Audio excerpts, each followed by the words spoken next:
கோஆர்டினேட்டரா இருந்தவர் Hemant Abuja. National home கோஆர்டினேட்டரா இந்த ஆர்சிசிக்கு Hemant Abuja இருந்தார். என்னுடைய ரிப்போர்ட்டை பார்த்துட்டு நீ சரியாதான் எழுதியிருக்கிறியா, நீ திருப்பி ஒரு தடவை ரிவ்யூ பண்ணி அனுப்பு அப்படின்னு திருப்பி அதை தான் எழுதி அனுப்பினேன். அவர் ஆச்சரியப்பட்டு கவர்னர் கிட்ட திருப்பி கேட்கிறாரு. அப்ப சீனிவாச கோபாலன் கவர்னர். இல்ல வாசம் ஒன்றா இல்ல, அப்புறம் போட்டோ எல்லாம் எடுத்து அனுப்புறோம் ராம்பாக்கத்தில் நடந்ததெல்லாம்.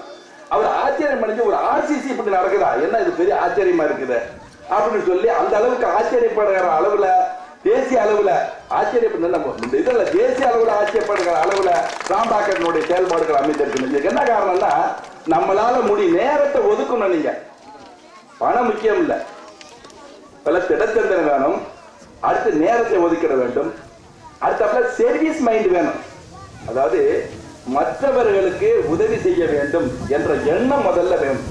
அது இருந்தா தான் எது முடியும். அது இல்லைன்னா நம்ம என்ன செயல்பட்டும் பிரயோஜனமே இல்லை. அது ரொம்ப முக்கியம். அப்பதான் ஃப்ரெண்ட்ஷிப் ஏற்படும், தோழமை ஏற்படும். தோழமை ஏற்பட்டால்தான் நல்லிணக்கம் ஏற்படும். நல்லிணக்கம் ஏற்பட்டால்தான் சர்வீஸ், அதாவது தொண்டு புரிதல், தொண்டு புரியணுங்கிற எண்ணம். அந்த தொண்டு புரிகிற எண்ணத்துக்கு வந்தாதான் நாம இந்த மகான்கள்லாம் சொல்லுவாங்கல்ல, ஆன்மீகவாதி ஆயிட்டும் கடைசியில கண்ணு அதுக்கு பின்னால வர்றேன். அதுக்கு நான் பின்னால ஒரு 2-3 விஷயங்கள் உங்களுக்கு சொல்ல வச்சிருக்கேன், உண்மையா நடந்தத.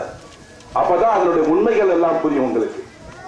உண்மையிலே நான் சொல்றேன், நான் 21 வருஷமா ரோட்டரியில இருக்கேன். நான் 2 ஆண்டுகளாக ஆர்சிசி டைரக்டரா இருந்தேன்.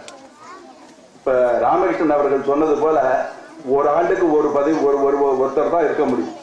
ரோட்டரி இயக்கத்துல ஒருத்தர் ஒரு ஆண்டுக்கு தான் பதவி, அடுத்த ஆண்டு கொடுக்க மாட்டாங்க. நான் செய்த சேவையின் காரணமாக 2ஆம் ஆண்டு எனக்கு ஒதுக்கினாங்க. ஏன் என்னோட சேவை ரோட்டரி இயக்கத்துல கூட நான் அப்படிப்பட்ட ஒரு சேவையை உண்மையாக சொல்லுகிறேன். இந்த மாதிரியான ஒரு ஃப்ரெண்ட்ஷிப், ஒரு நல்லெண்ணம், ஒரு நல்லிணக்கம், ஒரு சேவை ரோட்டரி இயக்கத்தில் கூட நான் காணவில்லை. அதை ரோட்டரி சமுதாய குழுமத்தில் தான் நான் கண்டேன். அதுதான் உண்மை.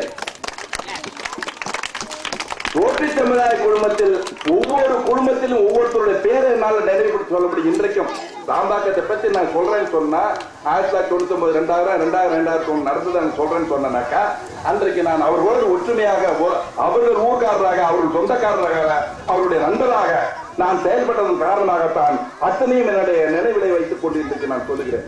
அந்த அளவிலே ஒவ்வொரு இடத்திலும் ஆசிரியர்கள் இந்த அளவுக்கு இல்லாவிட்டாலும் கூட ஏகப்பட்ட இடங்களில் சூனையீரவுல உள்ள அன்றைக்கு நான் பதவியேற்கும் பொழுது 45 சங்கங்கள், நான் பதவி விலகும் பொழுது அதை விட்டு வரும்போது 2001 நான் 2ஆவது ஆண்டு வரும்போது 182 சங்கங்களாக உயர்த்தி விட்டு சென்றேன். இந்த 45 சங்கமாக இருந்தது 182 சங்கங்களாக உயர்த்தி விட்டு சென்றேன். ஒவ்வொரு சங்கத்திற்கும் சென்று நீங்கள் எப்படி செயல்பட வேண்டும், எப்படியெல்லாம் இருக்க வேண்டும், நீங்கள் கல்வி கற்றுவிட்டால் அரசாங்கத்திடம் நீங்கள் பதவியை எதிர்பார்க்க கூடாது. அதுதான் முக்கியம். நான் பிஎஸ்சி படிச்சுட்டேன், அப்புறம் என்னமோ கம்ப்யூட்டர்ல அதில் படிச்சுட்டேன், இதை படிச்சுட்டேன், எனக்கு அரசாங்கம் உத்தியோகம் கொடுக்கல, நான் நல்லா என்ன ரோட்ல போய் மறியல் பண்ணணும், அது பண்ணணும், அதெல்லாம் தப்பு. இங்க இருக்கிற 6 கோடி மக்களும் படிச்சுட்டு 6 கோடி மக்களுக்கு எங்க நீங்க பதவி கொடுப்பீங்க, எங்க இருந்து நீங்க வாழ கொடுப்பீங்க?